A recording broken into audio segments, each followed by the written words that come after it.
Okay, it's lunchtime, NACADA Region 2. We're kicking off our May video chat here with our two esteemed guests who are experts in the field of awards.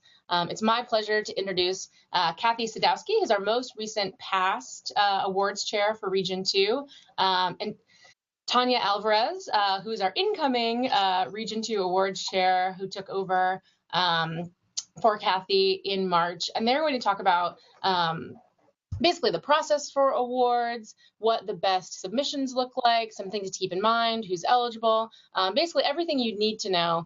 Because in Region 2, we love recognizing as many great advisors as possible. And the only way we can do that is if you all submit awards. So I'm going to mute myself. I'll kick it over to our two awards experts here. Thanks again for joining us. Great, thank you. Hi, everyone. As she said, I'm Tanya Alvarez. I'm the incoming awards chair for Region 2. And I'm just going to give you a little bit of the overview about the deadlines and where to find information. And then Kathy will go into details about how to make your nomination packet the best. So the first thing you need to know is that the call for nominations opens July 1st. You will get an email, and the nominations close November 1st, all of them except for the student conference scholarship. So you have pretty much all summer and even a little bit of fall to be able to get everything you need, the letters of recommendation, your nomination letter, and to be able to submit that. So I just wanted to share my screen real quick so that you can see that in our Region 2, your screen here. In our Region 2 website, you can get all the information that you need. So I hope you can see it. Can you see it, Kathy? Anybody? Okay, hopefully you can see the Region 2 awards and scholarship. So you can see that here are all the different ones. We have the Excellence in Advising primary role, the Excellence in Advising faculty advisor, the new advisor, the advising administrator, outstanding advising advocate, and then we have the Service to Region 2 award, and then Outstanding Contribution to Scholarship Award, the Jeff Gardner Memorial Scholarship, Ambassador Scholarship, and the Webinar Scholarship. And we are having a new scholarship coming this summer, which you can look for, which is the Research Symposium Scholarship. So if you scroll down, or if you click on whichever you're interested, it takes you down here to where it talks in detail about each one, the criteria, the eligibility, and what you need for all of these, the Excellence in Advising, the Advisor Primary Role, Faculty Advisor, New Advisor, and Advising Administrator. All of that, here's the criteria, the eligibility, and how to submit and what you need. And then the other NACADA awards, we have the Outstanding Advocate, for academic advising and all what is needed right there. We have the Service to Region 2 award, and here's the nomination, letters of support, sort of, and it explains what it is. Region 2 Outstanding Contribution Scholarship Award, and the Jeff Gardner Memorial Scholarship. We highly suggest, I know Kathy told me last year, and I applied, and because there are a lot of people that don't submit for these, like the Jeff Gardner Memorial, which is for a scholarship to go to a summer institute, which I was able to go to, and it was awesome. Student Conference Scholarship, Ambassador Scholarship, all of these are sort of, again, not really applied for. So they're great opportunities for you to get money to go to conferences, or, for example, the new one, the Research Symposium, to be able to go to the Research Symposium. So definitely take a look on our website, the Region 2 Awards website. So I think that's just an overview. And again, remember, nominations open July 1st and go through November 1st. And Kathy will tell us a little bit more about the different application process. Kathy? Hi, everyone. Thanks, Tanya. Yeah, I just wanted to go over a little bit about, a lot of the things that Tanya said. So the first 4 awards that she mentioned, the Excellence in Advising Primary Role, Faculty Advisor, New Advisor, and Advising Administrator, those are aligned with the national awards as well. So there's 2 separate award application processes. There's the regional awards that are granted at the region level, and then there's also national awards, and the timing for that is a little bit different. We don't have anything to do with that, but I just wanted to make you aware of that because sometimes the applications and how many people are applying and how many awards can be given vary according to region versus national. So within the last year or so, the criteria for those 4 awards were brought into alignment with what is being requested at the national level, which makes it much easier to send, if you already have an application for the regional level, you can send it along to the national level when that call goes out, which I think is in March. But don't quote me on that. I didn't actually look. To apply at the national level. And we have seen people that, maybe did not win an award at the regional level actually get recognized at the national level, believe it or not, because they can sometimes give more awards. So I would encourage you to not just apply just to the national or just to the regional. You can do both. And as Tanya was saying, we do have these other awards that are specific to our region. So there's awards and there's scholarships. And the difference between those, as you might guess, an award is something where you're being recognized for something that you've achieved. And usually it's someone else that's nominating you for the award. Whereas a scholarship, self-nominations are encouraged because with a scholarship, what we're looking to do is develop advisors and people in advising roles in a variety of ways. So developing either by sending you to a summer institute, by sending you to a research symposium, if you're a graduate student who's interested in getting into the field of advising, by sending you to the regional conference. So these are all ways that we want to encourage professional development for people in our region, but you don't need to be nominated for that. You can nominate yourself, and we definitely encourage you to do that. And then we also have a number of awards that are pretty much just at the regional level, but that's something that you would probably be nominating someone else. So that would be the Service to Region 2, for example, where we're looking at recognizing people that have really made a positive impact on our region, and we want to say thank you. We see what you've done, we see all the time that you've put in and the contributions that we've made, and we want to acknowledge you in some way. We also have an award for an outstanding advising advocate.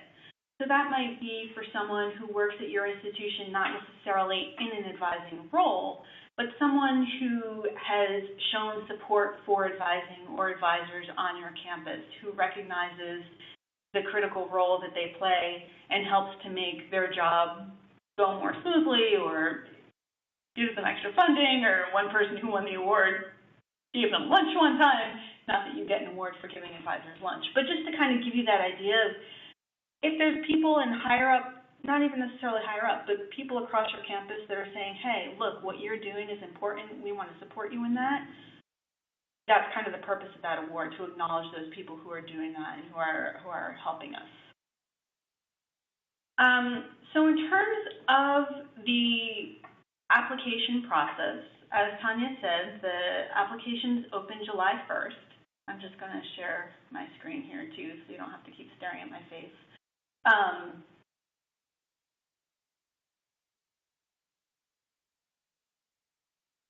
Here we go. Can you see that? Is that, we have the awards up here, I think? Yes. Okay. So the timeline to nominate opens on July 1st, and that's, starting then, that's when you can start submitting your application. So you can certainly start gathering materials now if you like, and then have it ready to go by then. We certainly don't, there's no benefit to applying early as opposed to applying right on November 1st. We don't, look at that. But it does take some time to kind of compile all the information that we're looking for. So usually you're going to want to submit a nomination letter and also a letter of support who can speak to probably other facets of the person that you're nominating. So for example, the nominating letter might be coming from a colleague, it might be coming from a supervisor, it might be coming, in the advising administrator case, it might be coming from someone who reports to that advising administrator. And then you have a letter of support, possibly from someone in a different sort of role who can speak also to the qualifications of the candidate, but from a different perspective. I think the number one thing that makes a good application is specifics. It's very nice to write a letter and say, oh, Jane is an awesome advisor. She does a really good job. Her students love her.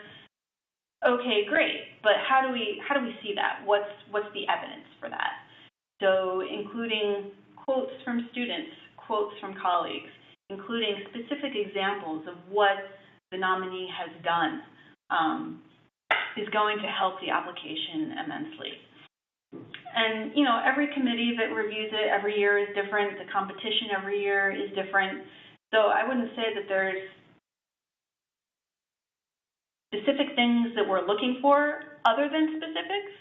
But I think it is a good, if the person that you're nominating has done something especially outstanding in the year that you're nominating for, is there a specific project that they started or completed that really made a difference in the office or in the university or to your students?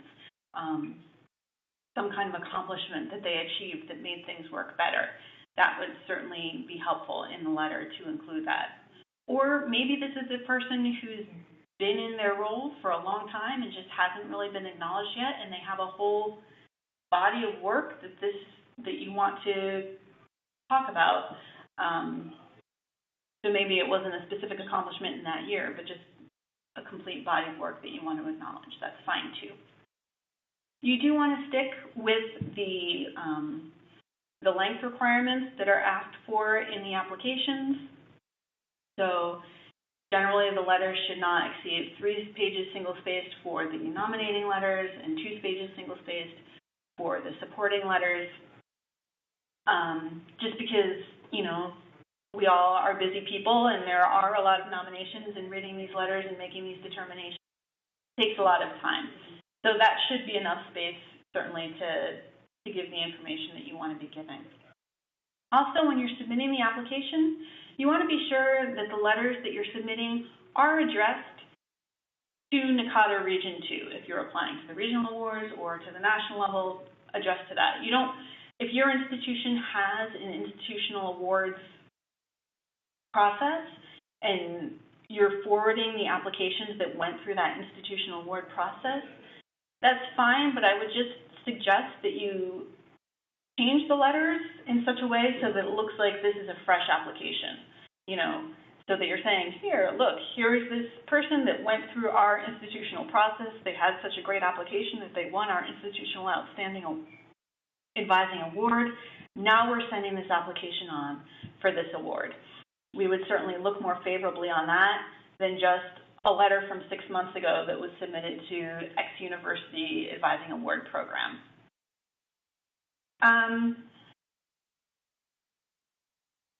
Other than that, I don't know that there's specific things that we're looking for as a committee. I think, specifics, quotes, perspectives from lots of different people, good examples of accomplishments,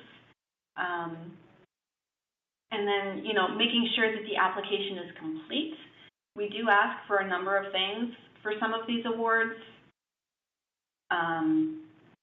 So, for example, in the Outstanding Advising Awards, we ask for a resume, we ask for an advising philosophy, and if the application doesn't include those items, then we're not going to look as favorably on that application. You want to have all elements of the application included. so that we can get a full picture.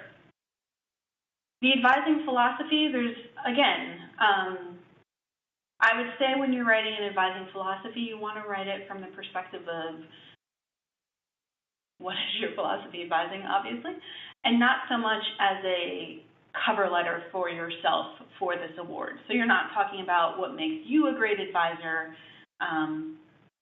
Really, this is just the opportunity for the awards committee to get a perspective of how you think about academic advising, how you use that philosophy to shape your practice. So we really want to see what you think about this field, more so than have you saying, you know, I'm a great advisor and this is why you should give me an award. And then I would just reiterate the things that Tanya was saying, that every year the nominations that we get and the areas that are nominated for, it varies. Some years we get lots of nominations in all the categories. This past year, we didn't have a lot of nominations across a lot of, you know, some categories we had a lot of nominations, other categories we didn't have any nominations. So I think it's easy for those of us who suffer from imposter syndrome to kind of look at the qualifications for some of these scholarships, for example, and say, oh, you know, that sounds like it would be for a super duper awesome person. Maybe I'm not quite there yet. Don't hold yourself back. If you want to be participating in the Summer Institute, if you want to be participating in a research symposium, put yourself out there. Submit that application. Get someone to write a letter of support on your behalf. Because who knows what could happen, and this would be an excellent opportunity for you to get some further development. And maybe, who knows, maybe after this webinar, everyone will say, sign me up, I'm going to apply, and we'll get 10 nominations in the particular category. Don't get discouraged. You can always, you know, we don't look unfavorably on people that apply year after year or anything like that. If you apply once and don't get it, that doesn't exclude you from ever being able to apply again. We did have 2 new scholarship/awards this year. One was the Ambassador Scholarship, that we had 2 people that won that this year. And the purpose of that is to kind of get the word of NACADA out to other areas. So those people kind of liaise with the state liaisons to help, you know, maybe set up happy hours or driving conferences or host a webinar, or just kind of get the word out there and hopefully bring in more people to the organization and do the things that NACADA is trying to do throughout the region. And if you agree to give us your time in that capacity, you know, we give you some funding in order to do that. So that's a really nice opportunity to network a little bit and to get your name out there and yourself out there, as well as getting NACADA's name out there throughout the region. We also have a webinar scholarship that if you want to show a NACADA webinar on your campus, it would fund one webinar for your campus. So that's a really nice way to bring some professional development in if you don't have a lot of funding at your university or college. We have a lot of great people at NACADA that are doing webinars on all sorts of really interesting topics. So that's another thing that you can look at applying to as well.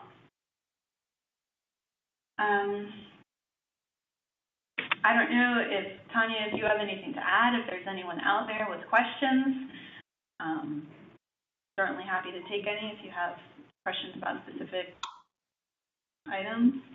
No, I think you covered everything. This is Liz. The moderator has questions. Kathy, you talked about imposter syndrome, or that feeling that someone's not ready, or you know, I think I'm pretty good at advising, but I'm not the most awesome. And you talked about that as one reason that people might not submit. Are there other, you know, in your years of experience, are there other reasons that you've seen people not submitting, or other kind of like barriers to entry for getting involved, like in this process?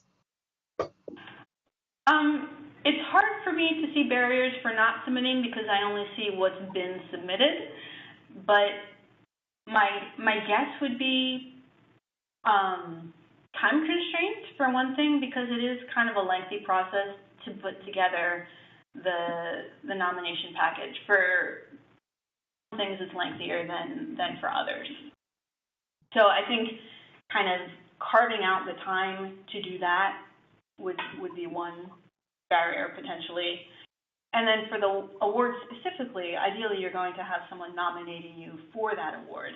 And in that case, you know, of course it would be wonderful if your boss or your colleague or someone who works for you takes it upon themselves to do that because they think you're great. But if you have that kind of relationship with someone and that person has said, hey, I think you're great, you know, put yourself out there and say, oh, you know, there's this award process through NACADA. Would you be interested potentially in writing a letter on my behalf to nominate me for this? Because we have to kind of speak up for ourselves and advocate for ourselves sometimes too. That, you know, maybe the person who thinks you're great doesn't even know about this and wouldn't even think to do it. But if you plant the seeds, they might be more than happy to do so. So that might be something you think about. That's like the way we always ask our students to advocate for themselves. We have to do the same thing. Absolutely. And I know, I mean, from my experience, I feel like the deadline always comes up and it's mid-October or about to go into registration or something. And I think every year, like, darn, I wish I had actually gotten, you know, this stuff together to nominate someone in my office, et cetera. So I'm glad we're having this session now so that hopefully when people maybe have a little bit more time, probably not that much more time, but a little bit more time over the summer, they can really start like working on this process early before, you know, the fall sweeps them away. I think that's definitely the point. And the deadlines this past year changed. They got all pushed up. It used to be, you know, apply by the middle of January or something like that. But now it's very strict and very firm. They open July 1st, they close November 1st. But that's good because now you know what the dates are, you know when you need to start working on things, and you know when you need to be done with them, and you can kind of plan accordingly. And we did really want to get the word out there about the call going out and what the deadline is so that people can plan. Absolutely. Unless anyone out there has questions, I think we'll wrap it up. This will be a great short video for those of you who watch this later. You'll get all the information you need in a very brief amount of time. I want to thank Tanya and Kathy again for agreeing to do this and putting together the agenda for today. I think awards is a big job that flies under the radar a lot. So appreciate you guys very much. Anything else to add, or? I was just looking at my, see anything that I forgot. Okay. And I just look forward to starting to read all the nominations that'll come in this summer. So excited about that. All right. Well, thanks everyone. If anyone joined, we're going to wrap this up and enjoy the rest of your May. Thank you. Thank you.